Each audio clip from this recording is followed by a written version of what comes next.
Perkenalkan, saya Probo, Pak Probo ya, guru dari farmasi SMK Mitra Karya Mandiri Ketanggungan.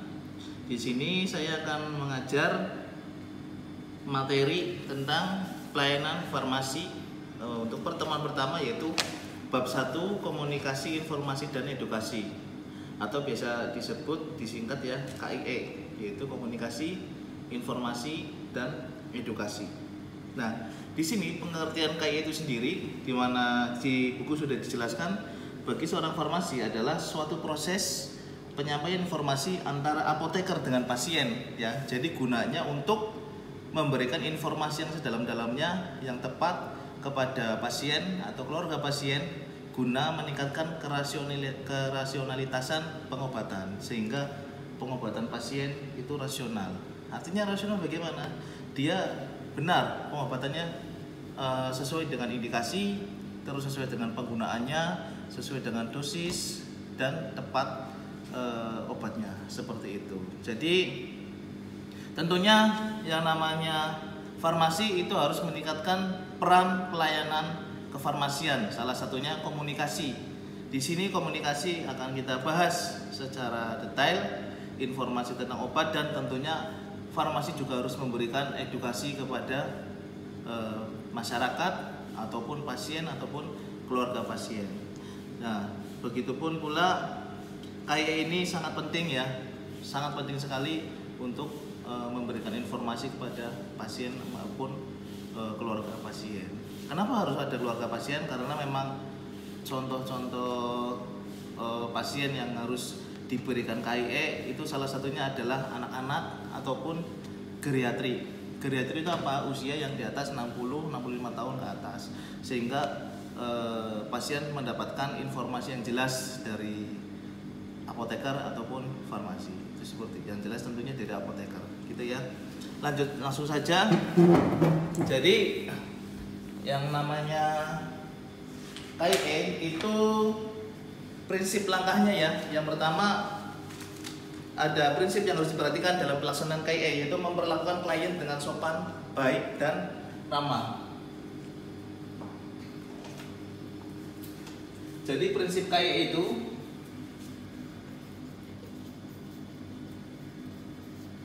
KIE ya, komunikasi,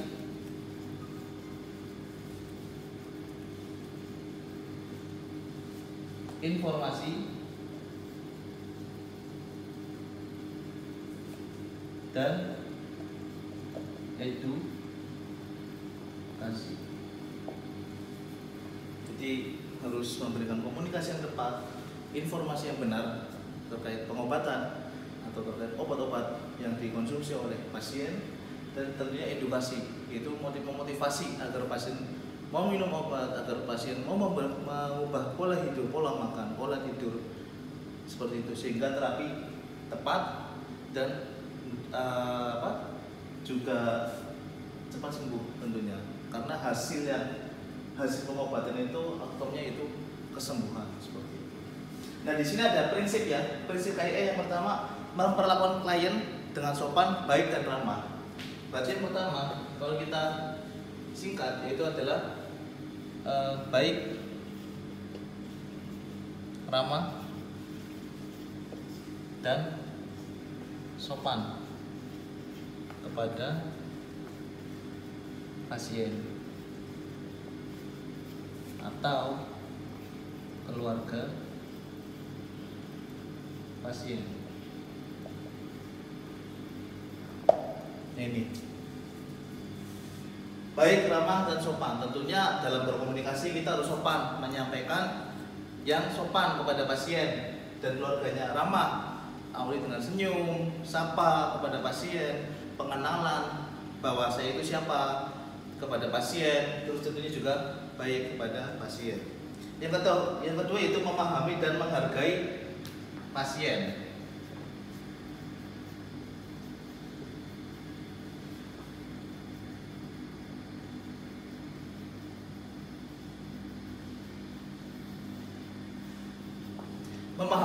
Memahami ketika pasien sedang berbicara, kita harus mendengarkan pasien, yaitu menghargai pasien, mendengarkan pasien, baik menghargai secara sifat, fisik, semuanya yang dimiliki oleh pasien, pekerjaan, ekonomi yang dimiliki oleh pasien, dan tentunya juga memahami keadaan pasien seperti apa, seperti itu. Karena prinsip dari KI itu adalah menggali informasi, sehingga kita harus benar-benar memahami keadaan pasien itu seperti apa, seperti itu ya.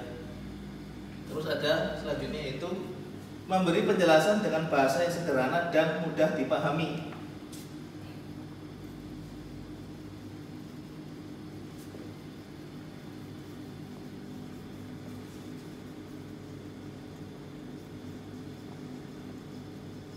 Bahasa mudah dipahami oleh pasien.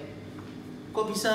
Nah, gini, belum tentu si pasien tersebut adalah tenaga kesehatan, ya, sehingga ketika kita memberikan konsultasi kepada pasien, itu belum tentu pasien itu paham. Misalnya penggunaan obat sublingual atau di bawah lidah, kita jangan memberikan mengurangi informasi-informasi bahasa Latin dan lain-lain kepada pasien, bahasa kesehatan kepada pasien. Misalnya gini, Ibu, ini obat ISDN, ya, digunakan di bawah lidah ya Bu, caranya seperti ini. Jadi jangan berbicara kepada pasien menggunakan bahasa yang bahasa kesehatan, karena pasien juga kadang ada orang awam, ya, yang kita ajak bicara seperti itu. Jadi menggunakan bahasa yang sederhana saja, alias yang mudah dipahami oleh pasien. Misal, Ibu, ini penggunaan obatnya di bawah lidah ya Bu, caranya seperti ini, itu seperti itu, ya. Terus ada lagi yang keempat, menggunakan alat peraga yang menarik dan mengambil contoh dari kehidupan sehari-hari, ya. Jadi gunakan alat peraga atau bantu untuk menjelaskan kepada pasien. Contohnya seperti apa alat-alat peraga? Misalnya seperti ini. Kita langsung saja ambil contoh disediakan di sini ya. Ini kita akan menggunakan Berotek ya, contohnya. Mohon maaf saya menyebut nama, ya. Jadi kita akan prinsip menggunakan alat obat dengan sediaan khusus, karena salah satu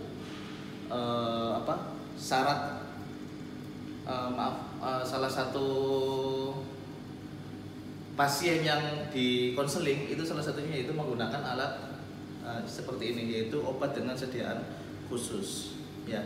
Ini alat peraganya, jadi kita harus menjelaskan kepada pasien bagaimana cara menggunakan alat tersebut, gitu ya.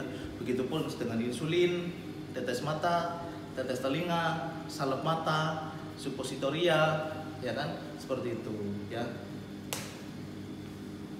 Ini contoh alat peraganya. Terus,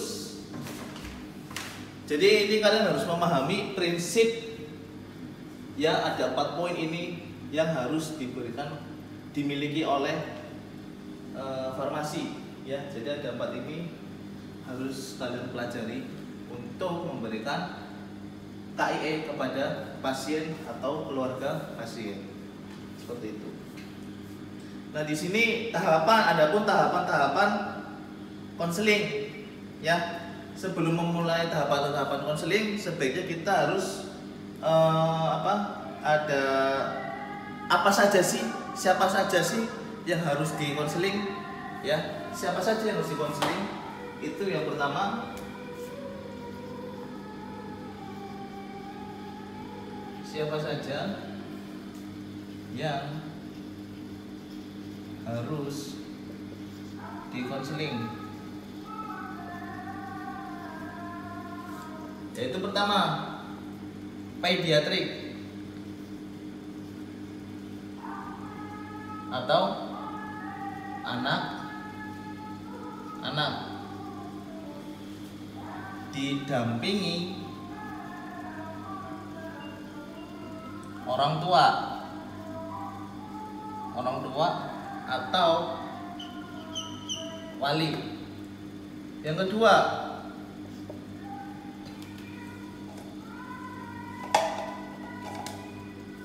yaitu geriatri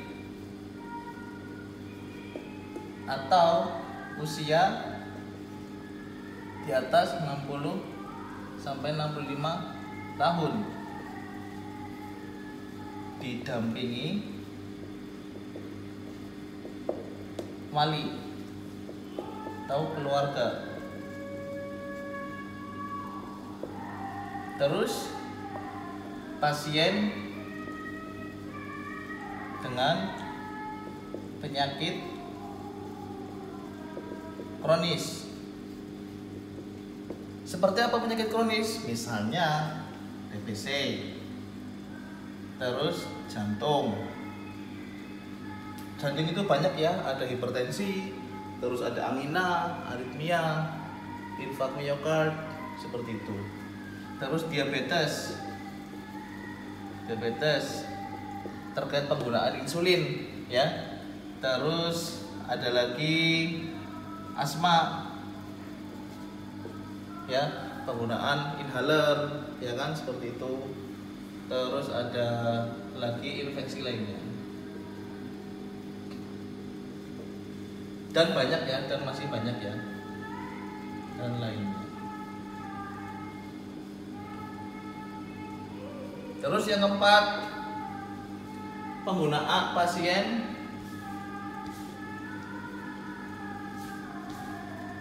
mendapatkan banyak obat. Pasien mendapatkan banyak obat. Nah, di sini pasien setelah mendapatkan banyak obat, sehingga perlu adanya konseling, informasi dan edukasi terkait pengobatannya seperti apa, cara minumnya seperti apa, penggunaannya seperti apa. Takutnya nanti ada yang terjadi apa-apa, kita harus memberikan informasi ya sedetail mungkin agar penggunaan obatnya benar.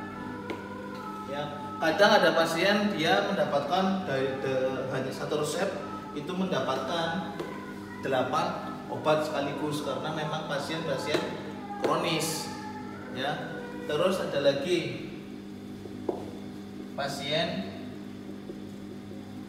dengan kebutuhan khusus. Pasien dengan kebutuhan khusus, misalnya mohon maaf, pasien tersebut sulit untuk mendengar, pasien tersebut sulit untuk membaca, pasien tersebut sulit untuk berbicara, pasien tersebut sulit untuk melihat, seperti itu ya. Jadi pasien dengan kebutuhan khusus, jadi makanya harus dibantu dan tentunya didampingi wali atau keluarga, sehingga pasien tersebut tidak salah menggunakan obat, salah dalam penggunaan obat, seperti itu. Yang keenam, yaitu pasien mendapat obat dengan sediaan khusus.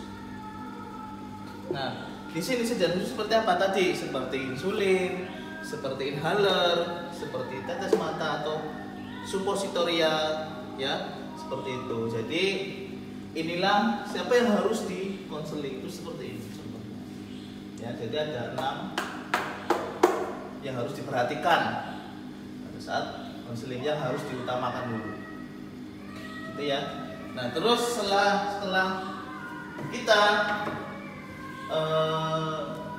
mengetahui siapa saja yang harus dikonseling, terus tahap selanjutnya adalah pelaksanaan konseling. Tahap-tahap pelaksanaan konseling meliputi memulai konseling, terus ada konseling, dan yang terakhir yaitu mengakhiri konseling. Nanti kita akan praktek memulai konseling itu seperti apa, terus tahapan konseling itu seperti apa, dan tentunya terakhir itu tahapan yang paling akhir yaitu mengakhiri konseling. Nah, untuk tahapan tersebut akan saya praktekkan setelah pelajaran ini gitu ya. Jadi sehingga kalian tidak hanya mendapatkan materi seperti ini, kalian juga mendapatkan cara-cara konseling yang baik dan benar yang akan saya praktekkan nanti di video selanjutnya. Nah, itu yang perlu saya jelaskan kepada kalian anak-anak, sehingga kalian harus tahu peran pentingnya konseling itu seperti apa, prinsip yang harus kalian pegang pada saat konseling itu seperti apa, dan siapa saja yang harus di konseling itu seperti apa. Ya, sehingga kalian mengetahui prinsip konseling, siapa saja yang akan di konseling, dan tentunya nanti setelah melihat video ini kalian akan melihat cara-cara konseling gitu, prakteknya seperti apa. Ya, itu saja yang bisa saya sampaikan kepada kalian. Terus semoga juga kalian bisa memahami pelajaran tersebut ya. Dan pesan saya kepada kalian anak-anakku, ketika konseling harus diperhatikan 4 prinsip ini dan siapa saja yang akan dikonseling ya. Tentunya di sini saya juga ingin mengajak kalian di masa pandemi Corona ini ya, COVID-19, karena memang belum berakhir sampai sekarang, semakin kesini semakin bertambah infeksinya ya, orang yang terinfeksi.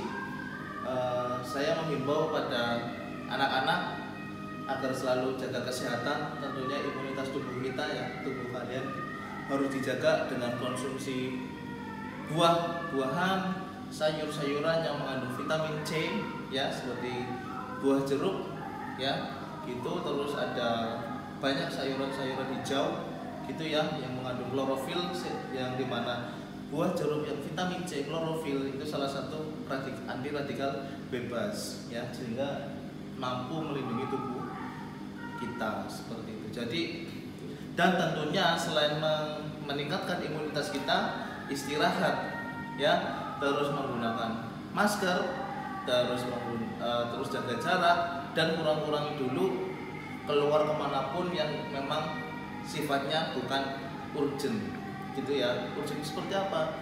Misalnya tidak perlu keluar kemana-mana, jalan-jalan ya di rumah saja.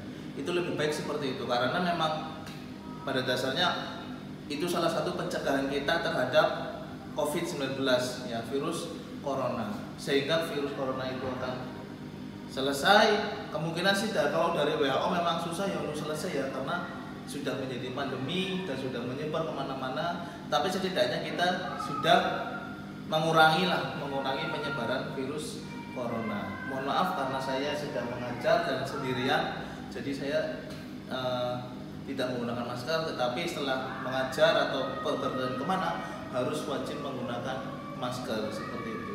Terima kasih dan sehat-sehat terus. Tentunya belajar di rumah ya agar menjadi farmasi yang kompeten gitu ya, karena cita-cita siswa SMK farmasi tentunya menjadi farmasi yang kompeten dalam bidang kefarmasian, baik KIE, peracinan obat ataupun farmakologi. Itu saja dari saya. Terima kasih atas perhatiannya. Wassalamualaikum warahmatullahi wabarakatuh.